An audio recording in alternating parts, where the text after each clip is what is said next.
और चलिए बड़ी खबर आप जान लीजिए। इस वक्त की बड़ी खबर मैं आपको दे दूं, बीजेपी ने अपनी उम्मीदवारों की दूसरी सूची राजस्थान की जारी कर दी है। 83 नामों की लिस्ट घोषित कर दी गई है। रायसिंह नगर से बलबीर को मिला है टिकट, अनूपगढ़ से संतोष बावरी को उम्मीदवार बनाया गया है। आगे बढ़ते हैं, कांगड़िया से गुरदीप सिंह शाहपीड़ी को टिकट दिया गया है। पीलीबंगा से धर्मेंद्र मोची को टिकट मिला है। 83 नामों की लिस्ट बीजेपी ने जारी कर दी। नौहर से अभिषेक मटोरिया को टिकट दिया गया है। बीकानेर पश्चिम से जेठानंद व्यास को टिकट दिया गया है। बीकानेर पूर्व से सिद्धि कुमारी को टिकट मिला है। ये एक एक करके नाम आपके सामने रख रहे हैं। लूणकरड़ सर से भी यहाँ पर उम्मीदवार उतारा है। तो बीजेपी उम्मीदवारों की सूची जारी कर दी गई है। एक एक करके नाम मैं आपके सामने रख रही हूँ। 83 नामों की लिस्ट घोषित कर दी गई है। तो रायसिंह नगर से आप जान लीजिए, बलबीर सिंह लूथरा पर दाव खेला है बीजेपी ने। अनूपगढ़ से संतोष बावरी को उतारा है। कांगड़िया से गुरदीप सिंह शाहपीड़ी को टिकट दिया गया है। ये बड़ी खबर। पीलीबंगा से धर्मेंद्र मोची को टिकट मिला है। आगे बढ़ते हैं, बात कर लेते हैं नौहर से। तो यहाँ अभिषेक मटोरिया को टिकट मिला है। बीकानेर से पश्चिम से जेठानंद व्यास पर दाव खेला है। बीकानेर पूर्व से सिद्धि कुमारी को टिकट मिला है। सहयोगी हर्षा कुमारी का मैं रुख कर लेती हूँ ज्यादा जानकारी लिए। इस वक्त मेरे साथ लाइव मौजूद हैं और हर्षा से हम जान लेते हैं कि इंतजार तो हर्षा खत्म हो चुका है, दूसरी सूची का किया जा रहा था, क्योंकि 83 उम्मीदवारों को बीजेपी ने यहाँ पर इस सूची के जरिए उतार दिया है चुनाव से पहले। अब जरा इनके मायने समझा दीजिए क्या है। देखिए, इसको अगर आप गौर करके देखेंगे तो सबसे पहले तो वसुंधरा राजे लड़ रही है चुनाव झालरापाटन से। बहुत ज्यादा चर्चा थी बीच में कि वसुंधरा राजे चुनाव हो सकता है नहीं लड़ेंगी और अपने बेटे दुष्यंत सिंह को वो टिकट देंगी। वो नहीं हुआ है, तो झालरापाटन से वसुंधरा राजे ही चुनाव लड़ेंगी। दूसरा बड़ा चेंज है कि राजेंद्र राठौड़ जो लीडर ऑफ ऑपोजिशन है, उनकी जो सीट है चुरू, उसमें से हटाकर उनको तारानगर पास की सीट है वो दिया गया है। फिर हम देख रहे हैं कि प्रतापपुरी जो पहले भी पोखरण से लड़े थे और हारे थे साले मोहम्मद के सामने, उनको वापस पोखरण से टिकट दी गई है। जयपुर में दो लोगों के नाम कटे हैं, अशोक लाहौटी हैं और एक और नाम कटा है पहली सिंह सूची में नरपत सिंह राजवी का काटा गया था। इस सूची में अशोक लाहौटी को सांगानेर से नहीं मिला है, लेकिन नरपत सिंह राजवी को चित्तौड़गढ़ में एडजस्ट किया गया है। ये बहुत इंपॉर्टेंट है कि नरपत सिंह राजवी को चित्तौड़गढ़ में एडजस्ट किया गया है। फिर आप देखेंगे कि ज्यादातर काफी लोग रिपीट हैं इसमें। देखिए, जैसे कि अजमेर में अनीता बघेल हैं या वासुदेव देवनानी है, वो रिपीट है। ऑल्सो इम्पोर्टेंट जो फॉर्मर रॉयल थे मेड़वाड़ के, जिन्होंने अभी हाल ही में पार्टी ज्वाइन किया है, वो नाथद्वारा से लड़ेंगे। यानी कि वो सीपी जोशी जो स्पीकर हैं उनके सामने वो लड़ेंगे। 83 उम्मीदवार हैं इसमें और सांगानेर से अशोक लाहौटी की जगह भजन लाल को टिकट मिला। ये बहुत इंपॉर्टेंट है। सांगानेर से जो टिकट कटा है वो है। और जो ज्योति मिर्धा जिन्होंने पार्टी ज्वाइन किया था, मिर्धा परिवार के हैं, उनको भी नागौर से चुनाव लड़ाएगी बीजेपी। ये भी इंपॉर्टेंट है क्योंकि हनुमान बेनीवाल जो है, जो एक थर्ड फ्रंट की भूमिका निभा रहे हैं राजस्थान में, और वो अगर कांग्रेस की टीम बी बनते हैं तो बीजेपी को उसका मुकाबला और सामना करना था। तो ये ज्यादातर ये इंपॉर्टेंट नेम्स हैं जो अभी हमारे सामने आए हैं। सबसे इंपॉर्टेंट है वसुंधरा राजे और दूसरा जो सतीश पूनिया है वो भी चुनाव लड़ेंगे। इसमें कोई बड़े एमपीज के नाम नहीं है। जैसे आकांक्षा जताई जा रही थी कि 4 एमपीज को यहाँ पर उतारेंगे, लेकिन अभी फिलहाल कोई एमपीज के नाम नहीं है। पर इसमें आपको ये भी बता दें कि जोधपुर की सीट का डिक्लेरेशन नहीं हुआ है। सरदारपुरा से एक बार हम वापस चेक कर लेते हैं, लेकिन हाँ, सरदारपुरा से अभी डिक्लेयर नहीं हुई है सीट। इसका मतलब जोधपुर उन्होंने अभी पेंडिंग एक तरह से रखा है, जो जोधपुर की सीट है। जी, सांगानेर की बात कर लेते हैं। यहाँ पर आप कह रही हैं कि भजनलाल को हर्षा मैदान में उतारा है और जिनका टिकट कटा है उनकी अगर बात कर ले जाए, क्योंकि भजनलाल की अब से कुछ दिन पहले मैंने ही खबर पढ़ी थी और उसमें ये सामने आया था कि भजनलाल का दरअसल विरोध किया जा रहा था। उन्हें वहां पर जो कार्यकर्ता हैं दरअसल नहीं पसंद कर रहे थे। तो क्या लगता है जब भजनलाल जाटव को यहाँ पर उतारा है तो विरोध के जो सुर हैं वो मुखर होते नजर आ सकते हैं क्या? अब बात कर ले जाए अशोक लाहौटी की, तो अशोक लाहौटी काफी पुराने नेता हैं बीजेपी के, तो उनकी ओर से अभी तक कोई रिएक्शन सामने आया है? देखिए अभी तो टिकट की लिस्ट ही आई है, तो आई एम श्योर रिएक्शन आ जाएगा। करीब 5 या 10 मिनट ही हुए हैं, तो रिएक्शन जरूर आएगा उनकी तरफ से, क्योंकि आप जैसे बता रहे हैं कि अशोक लाहौटी हैं, पुराने लीडर हैं, यूथ लीडर हैं और यूथ में भी रहे हैं। एक और मैं आपको महत्वपूर्ण बताना चाहूंगी कि जो भी झालावाड़ के जो सीट है, जो एमपी सीट के अंदर जो भी लोग जो भी टिकट्स हैं उसके अंदर छाबड़ा, डग, झालरापाटन, खानपुर और मनोहर थाना, इसमें सब में वसुंधरा राजे की चली है।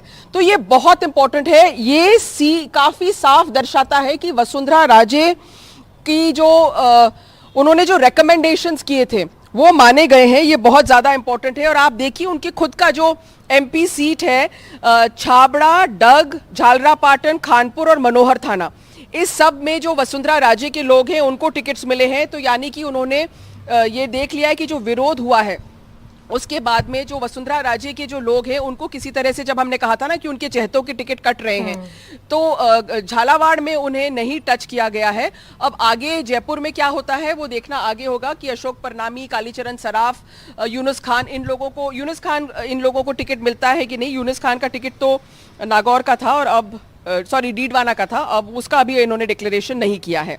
जी हर्षा, मैं चाहूंगी एक बार आप दर्शकों को बताएं कि सिद्धि कुमारी को कौन सी सीट से यहाँ पर उतारा गया और उसके मायने जरा बता दीजिए क्या है।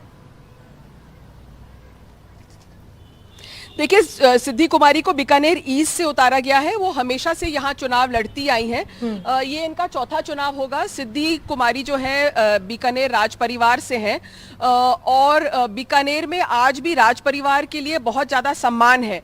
तो जो बीकानेर राज परिवार है बहुत सम्मानित है। उनकी ग्रैंडमदर की डेथ कुछ दिन पहले ही हुई थी और वो भी एक बार आई थी बाहर उनके लिए कैंपेन करने के लिए। तो बीकानेर सीट और हमेशा वो अच्छे मार्जिन से जीतती आई है। दूसरा, अगर आप रॉयल्स की ही बात कर रहे हैं तो आप देखिएगा कि जो राजसमंद की सीट है, जो दिया कुमारी ने एमपी सीट छोड़कर अब वो यहाँ पर नरपत सिंह राजवी की सीट उन्होंने ली है, तो नरपत सिंह राजवी को चित्तौड़गढ़ एडजस्ट किया गया है, ये महत्वपूर्ण है। और आप देखिए कि जो फॉर्मर रॉयल हैं उदयपुर के विश्वराज सिंह, उनको नाथद्वारा दिया गया है। ये भी अपने आप में बहुत इंपॉर्टेंट है क्योंकि वो सीपी जोशी के सामने चुनाव लड़ेंगे। जी अच्छा, कुछ विधायकों के नाम ऐसे भी हैं जो सिटिंग गेटिंग का फॉर्मूला कहीं ना कहीं यहाँ पर जो है हर्षा अपनाया गया है, क्योंकि जो पहली सूची बीजेपी ने जारी की, कहीं ना कहीं जो उसके बाद विरोध के स्वर मुखर होते हुए नजर आए, कहीं ना कहीं उससे प्रभावित होकर ये दूसरी लिस्ट बीजेपी ने तैयार की है। बिल्कुल, यहाँ पे ना ज्यादातर जो आप कह रहे हैं सिटिंग है और हम देख रहे हैं कि मालवीय नगर से भी कालीचरण सराफ को मिल गया है। ये भी इम्पोर्टेंट है क्योंकि कालीचरण सराफ जो है वो भी वसुंधरा राजे के करीबी माने जाते हैं और उनको भी रिपीट किया गया है, जबकि वो तो ये सारी चीजें इंपॉर्टेंट है। हाँ, आप बिल्कुल सही कह रही हैं। अगर आप मोटा मोटी इस पूरी लिस्ट को देखेंगे तो इसमें वो accommodate, adjust and move ahead, मतलब किसी का राजनीतिक जो वसुंधरा राजे के राजनीतिक अहमियत को समझते हुए लग रहा है कि वो विरोध जो था उसको एक तरह से हैंडल करने के लिए इन्होंने काफी जगह लोगों को, हम ये कह सकते हैं कि इनफैक्ट ज्यादातर रिपीट है। जो एक दो लोग कटे हैं या जिन्होंने चेंज किया है वो उसमें जैसे लाहौटी है या इनको एडजस्ट किया गया है, या सूर्यकांत्या व्यास का भी टिकट काटा गया है, बताया जा रहे हैं। सूर्यकांत्या व्यास का टिकट काटा गया है, ये भी इंपॉर्टेंट है, पर वो एक एज तक भी पहुंच गई थी। जी, तो थोड़ी ऐसी सीट्स हैं जहां पर काटा गया है, लेकिन जोधपुर वाली जो सूर्यकांता व्यास का टिकट काटा गया था वो एक तरह से संभावित था क्योंकि वो एक सर्टेन एज की भी हो गई है, लगातार जीतती आई है। लेकिन बाकी अगर हम लोग देखें तो ये है। और ताराचंद जैन को उदयपुर से दिया गया, ये भी इंपॉर्टेंट है क्योंकि ये जो सीट है ये गुलाबचंद कटारिया ने काफी टाइम से इस पे वो थे सीट पे, अभी गवर्नर बन गए हैं और ये जैन सीट को मानते हुए इन्होंने उदयपुर से एक जैन के ही फेस पर खेला है। निम्बाहेड़ा से श्रीचंद कृपलानी को दिया गया है, वो पहले से चित्तौड़गढ़ से लड़ते थे, अगेन वसुंधरा राजे के करीबी माने गए हैं, पर क्योंकि नरपत सिंह राजवी को चित्तौड़गढ़ दिया गया है तो उनको निम्बाहेड़ा दिया गया, मतलब उसी इलाके में वो है। तो आप देखिए कि ये काफी इंपॉर्टेंट है। दीप्ति महेश्वरी को वापस राजसमंद मिला है जो अपने आप में किरण महेश्वरी की सीट पे है। तो ज्यादातर हम देख रहे हैं कि ये रिपीट्स ही हैं और बहुत बड़ी चेंजेस मेरे को इस सीट में नहीं दिखाई दे रहे। जी ठीक है, हर्षा बने रही, लौटूंगी आपके पास। वीरेंद्र भी इस वक्त मेरे साथ मौजूद हैं, ज्यादा जानकारी लिए। वीरेंद्र सर से जान लेते हैं जरा कि लिस्ट तो वीरेंद्र जारी कर दी गई 83 नामों की, तो हलचल अभी नजर आ रही है क्या? बिल्कुल मनी, मैं अभी इस वक्त बीजेपी कार्यालय में मौजूद हूं क्योंकि लिस्ट अभी जारी हुई है। तो जो 83 कैंडिडेट बीजेपी ने अपने उतारे हैं मैदान में, तो अभी इसका जो बीजेपी कार्यालय में इसकी अभी जो धीरे धीरे जो हलचल है वो अब बढ़ती हुई नजर आ रही है। क्योंकि आप देखेंगे जिस तरीके से पहली लिस्ट के जारी होते ही बीजेपी कार्यालय में जिस तरीके से नेताओं का लगातार जो बीजेपी कार्यालय आने जाने का जो दौरा था वो लगातार बनता जा रहा था। अभी हम इस वक्त बीजेपी कार्यालय में, मैं मेरे सहयोगी से रिक्वेस्ट करूंगा कि यहाँ पे जो कार्यालय है उस कार्यालय के अंदर जिस तरीके से बीजेपी के अंदर जो उनके जो समर्थक हैं, जो यहाँ पे जो आए हुए हैं लोग, वो यहाँ पे बैठे हुए हैं और अभी जो लिस्ट हैं उनके ऊपर चर्चाएं भी कर रहे हैं। ये जो कार्यालय के अंदर जिस तरीके से लोग बैठे हैं, कहीं ना कहीं अब इस लिस्ट के अंदर आप देख सकते हैं कि कई ऐसे जो चेहरे हैं जो बीजेपी के काफ़ी जो बड़े चेहरों के अंदर नाम आते हैं, जिसमें वसुंधरा राजे सिंधिया हैं। इसके अलावा अगर बात की जाए जो नेता प्रतिपक्ष है राजेंद्र राठौड़, वो तारानगर में इनको उतारा गया। तो कहीं ना कहीं बीजेपी अब पूरे जो अपने जो जिस तरीके से जो बीजेपी के लीडर्स कहते आए हैं कि हमारे जो योद्धा हैं वो अब मैदान में उतर चुके हैं। क्योंकि अभी जो बीजेपी की दूसरी लिस्ट आई, इसमें लगभग जो 83 जो कैंडिडेट हैं वो यहाँ पे उतारे गए हैं। जी मणि। बिल्कुल, मैं चाहूंगी वीरेंद्र आप तस्वीरें भी दिखाते रहिए और अगर पॉसिबल हो पाए तो जो कार्यकर्ता है जरा उनसे तो बातचीत करिए, वो क्या कह रहे हैं इस सूची में जो नाम सामने आए उम्मीदवारों के, उसको लेकर।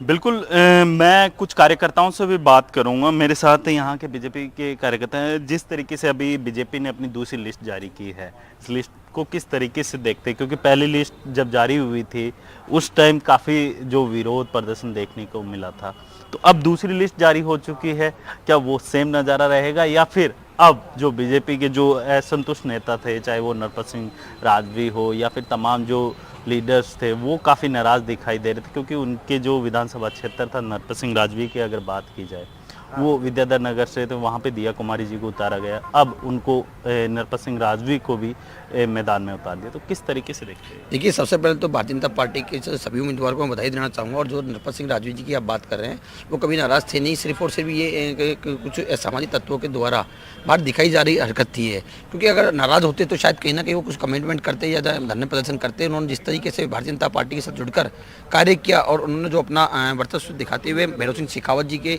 जन्म शताब्दी वर्ष वो निस्वार्थ तौर पर 23 तारीख का कार्यक्रम करना चाह रहे हैं, लेकिन भारतीय जनता पार्टी ने उन पर विश्वास जमाया, चित्तौड़गढ़ उम्मीदवार बनाया। दूसरी ओर मैं कहूँगा कि भारतीय जनता पार्टी जो उम्मीदवार बनाया, विरोध की बात कहीं भी राजस्थान की 200 विधानसभा में कहीं भी विरोध नहीं है। रही बात विरोध की, तो वो नाराजगी होती है, अवकाश थोड़े दिन की होती है, 1-2 दिन की। उन नाराजगी दूर होते भारतीय जनता पार्टी मजबूती से चुनाव लड़ेगी, संकल्प के साथ चुनाव लड़ेगी और ग्राउंड स्तर पर रहकर जो कांग्रेस की नकारा निकम्मी सरकार को उखाड़ कर फेंकने का काम करें। क्योंकि कांग्रेस की सरकार ने सिर्फ और सिर्फ झूठे बहकावा, छलैया के साथ महिलाओं के अत्याचार, युवाओं के बेरोजगारी के साथ सिर्फ बहकावे के सिवा कोई काम नहीं किया। और राजस्थान की जनता भी इसको समझ चुकी है। राजस्थान की संख्या 170 प्लस के साथ राजस्थान के अंदर ऐतिहासिक भारतीय जनता पार्टी की सरकार बनेगी और कमल के फूल के ऊपर ही हम चुनाव लड़ेंगे और यशस्वी प्रधानमंत्री नरेंद्र मोदी जी को एक राजस्थान की तरफ से नया तोहफा देंगे। 2023-24 में पुनः ऐतिहासिक प्रधानमंत्री नरेंद्र मोदी जी को पुनः बनाएंगे। बिल्कुल, यहाँ पे मनी जिस तरीके से यहाँ के जो बीजेपी के तमाम जो कार्यकर्ता हैं उनका साफ तौर पे कहना है कि बीजेपी अब जो पूर्ण बहुमत से 170 का जिस तरीके से इन्होंने दावा किया है वो तो 3 दिसंबर को ही पता चल पाएगा। लेकिन सबसे बड़ा सवाल ये उठता है कि जिस तरीके से बीजेपी ने अपनी पहली लिस्ट जारी की थी उसमें 41 प्रत्याशी उतारे थे मैदान में, अब जो दूसरी लिस्ट है उसमें लगभग जो 83 उम्मीदवार हैं वो उतारे। तो बीजेपी अब लगातार अपने जो उम्मीदवार हैं वो उतारती जा रही है और कहीं ना कहीं बीजेपी अब कांग्रेस की जो वर्तमान सरकार है उसको, चाहे महिलाओं से जुड़े हुए मुद्दे हों या फिर भ्रष्टाचार से जुड़े हुए मुद्दे हों, तमाम मुद्दों को लेकर जनता के बीच में जाएगी और जनता से जो है बीजेपी की सरकार है बनाने की अपील करेगी। जी मनी।